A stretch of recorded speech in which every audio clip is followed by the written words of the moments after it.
ni filime urugendo, ni cover ya filime urugendo. Fanny Lavine nibaza ko ni cover ya filime urugendo. Reka rero twemere ko mu Burundi hari impano. Fanny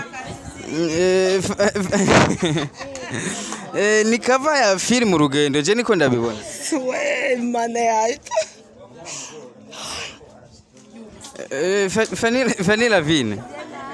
Fanny Lavine wiyumva gute ko hari umuntu ashaka kwicara ndazi kiyagikoze umwanya munini turaza kumubaza akiyumvira gukora ikintu nk'icyo n'abana bawe vraiment ntiyabibagiye Badiko tajukumira. Kimana. Wa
Kuna Bucha TV muri mwese muri mwaramuse bwake mugura mwiza Ivana Hwerenda ziko Bucha TV kuna muri kwisi yose ndabisa gukora subscribe na notification kugira mana y'umuntu na amakuru ari update muri kumwe na Simon Pro behind camera turi kumwe na Joshua cameraman abeze neza ikora neza turi kumwe n'umuhungu rero ashaka kwibaza ninde byayaje gute turi ahantu kwa Sandi Nduwimana Queen of Film yani ko kazi yaje afise kuri y'inshuro turi kumwe n'umusore katubwire ikintu tuganire yatubwiye ko ashaka Fanny ariko rero ndiko nibaze umuntu ashaka Fanny amushakira iki arondera iki ni sawa mugabo Ni sawa ni fresh. Urameze neza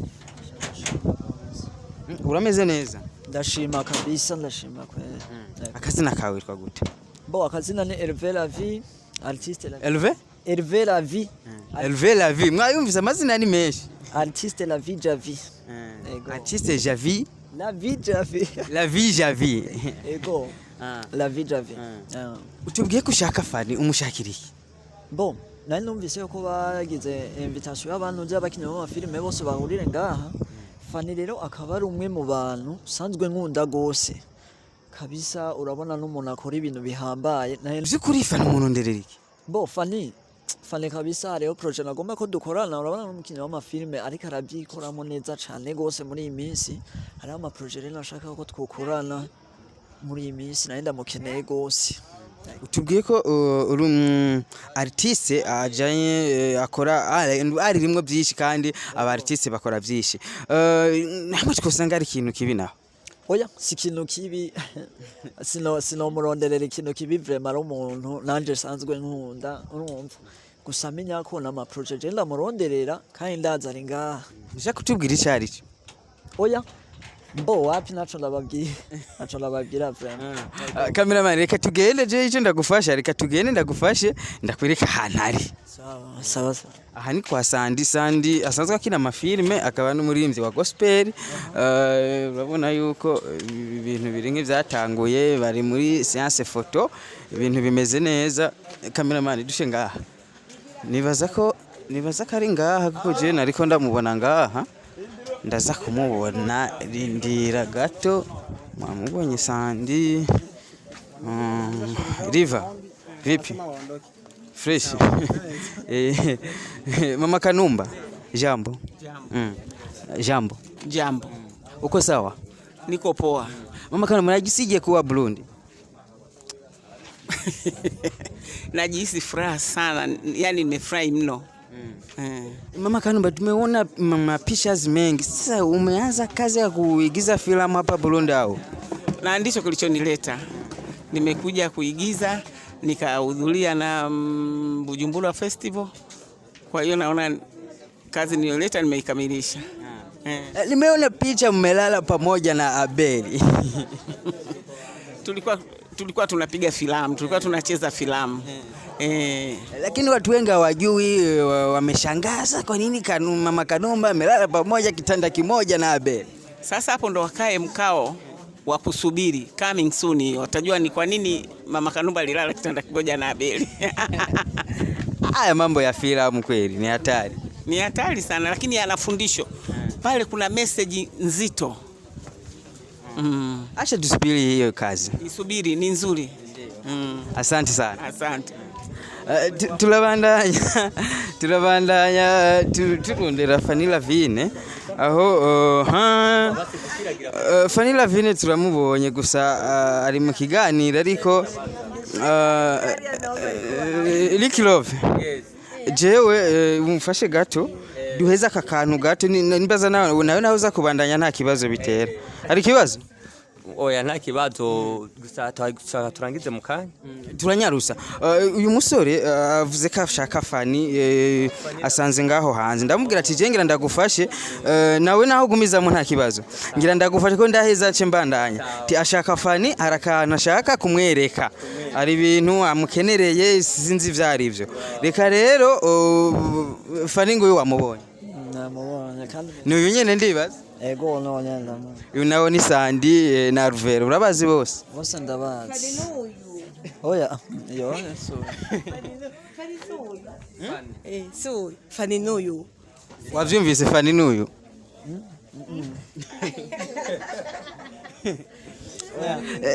ndamunze tudatevye rero kubera tusanze ari mu kiganiro pole dusanze ari mu kiganiro reka tunyaruse dukwakwanye kugira ushoye kuvuga ikintu wari ukenereye Fani ego ama Fani Lavine kabisa naenda gukeneye gose ninatombora kuba ndakubonye nano mfite ko majenga anya kandi nisaba naenda kufitia akantu naenda kufitiye keza vraiment gusa ndazura za ugashima ego kabisa ni keza cyane bon ndabimena naki Fani Lavine uyumva gute kwanza nimva neza gusa sinzi ko yonyibwira izina akambarira nako kananzaniye sinzi izina yarimbwiye jewe kareka numvise rigoye reka we nyine arisubiremo nawe uryumve bon Fani mumviriza izina ryiwe ni Hervé Lavie artiste Lavie Javi Hervé Lavie artiste Lavie Javi subiramwo Fani oya numvise mwora video yene kubera arisiranwa na Lavine subiramo Arvera. Eve la vie artiste, la Fanny la vie. Sandi nanje numvisemo ravi gusa. Okay, tunyaruse kubera hari ibindi bintu bagira bakore. Fanny mubwira ikintu umurondere. Mbo Fanny naenda gufitiye akakado nagomba kuguhereza kubera ukuntu no kuritwara neza muri no minsi mu bijanye na filme. Mbo kabisa ndashima cyane gose iyo mbonye umuntu undi wacu ariko arakorana inguvu kugira iteze imbere. Niyo mpamvu nari nateguye akakado kawe. Yego si ikintu catari mugabo ni kukwereka basi ukorana inguvu ubandanye ntusubira hasi kandi turabishima cyane gose. Fanny Lavine dufashe je sinzi vyari byo gusa ndashaka kubona ico kintu no kumva ico kintu. Sasa rero la vie javi nagafashe la vie javi kwakwanya kubera turiko twinjire mu rundi rubanza. Nego mbo ntarinze ndacakure Lavine mbo naragukoreye dessin. Ego naragukoreye dessin muri kumwe n'abana bawe vraiment ni dessin nakoze. Ego kwakwanya kugira tubone desiyari. Fanny haguruka twakiri tugabane nahumirize nabibone. Nabishino bomora barabishije ntava yibona. Oya harabona cameraman kuga masari karagenda. Uza guhindukira ari uko mvuze Fanny wogume ugumura hiyo uza guhindukira je ndabivuze. Oya naguma araba hariya nabari karabibonera mu kiyo.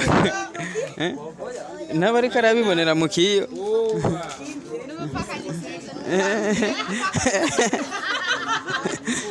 Fukura banze kureko.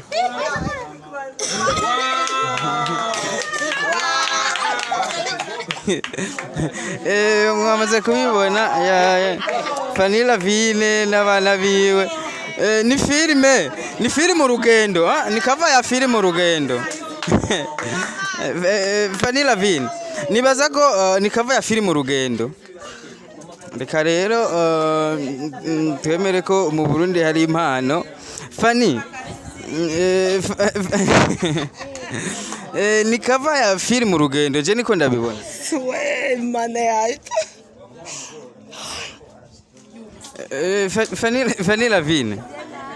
Fanny Lavine wiyumva gute ko hari umuntu ashaka kwicara ndazi kiyagikoze umwanya munini turaza kumubaza akiyumvira gukora ikintu nk'icyo n'abana bawe vraiment ntiyabibagiye.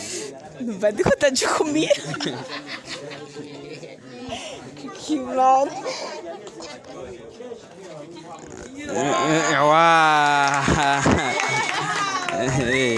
Ni ibintu byo gushima Imana murabibona. Raba Fanny bagufotore. Fanny Lavine ifoto urayizi? Ndayizi. Uyizi?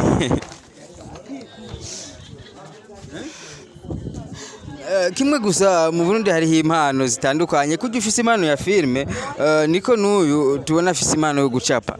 Ndumiwe ndarengewe nukwirumva ntafise ikintu novuga. Urakoze cyane. Oya mugase wayicapye mbwiza ukuri umuntu yayicapye. Ibintu uri kurakora muri no minsi kabisa ni ibintu byiza turabishima.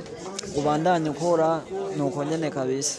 Ego ndayikoze ndayishimiye ndayikuye ku mutima ndayiguhaye ngiyo. Yagutwaye umwanya ngana gute Javi la vie Javi byagutwaye umwanya ngana gute kugira ushoye gucapa ifoto nk'iyi? Mbo yarantwaye akanya katari gato mugana ntaco iciza nuko nayihejeje nkaba ndayishikanya. Ego ndazi wamaze umwanya munini uri kuyicapa n'uruhe rukundo ukunda Fanny cyangwa ufana Fanny ku buryo wifuje kumukora ikintu nk'iki? Mbo impamvu Fanny Lavine ndamukunda no kubera ko ari umwe mu bantu ba mbere bariko barakora ikintu gihambaye kugira bateze imbere igihugu cacu. Urumva iyo ariko arakora ibintu nk'ibi bijanye na filme filime ziwe akaba ariko araziteza imbere, filime ndundi akaba ariko araziteza imbere, byarangiye cyane gose. Niyo mpamvu niyumviriye gukora ino desi ndayimuhereze, ndamwereke abandanye ntahagarike kabisa. Turabishima ibyo ariko arakora, ibyo byose turabishima. Fani, iyi foto gusa ni cover ya film Urugendo umenga?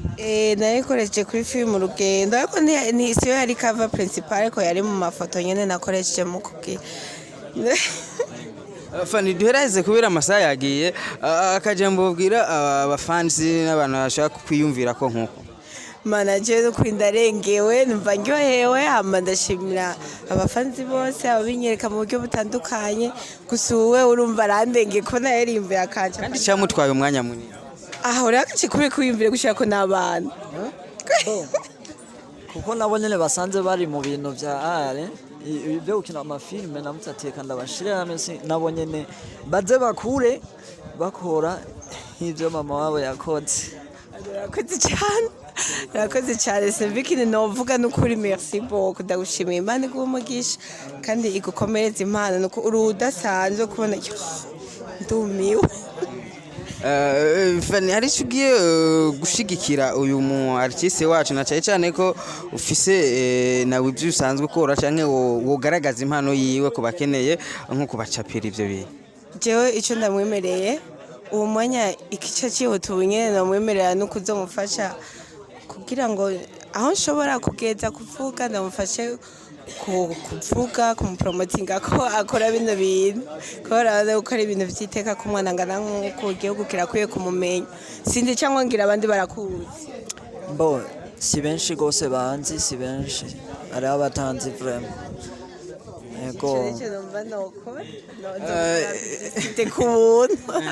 J'ai vu la vie. La vie, ni hatari Gifaransa kiragoye. J'ai vu la vie, ndagushimira cyane. Merci beaucoup. Naje nzoncape. Nukuri ne wakora ibintu bihambaye uteze imbere igihugu cacu kabisa, nana kimwe nzobikora. Murakoze cyane Fani, ndagushimira cyane. Urakoze cyane, mbabise byinshi byo kumubaza, ndayimubaza turi babiri. Sawa. Murakoze cyane kudukurikirana, murabonye impano ziri mu Burundi aho umuntu yashe kwiyumvira gucapa Fani Lavine. Murakoze cyane kudukurikirana, Imana ibahezagire.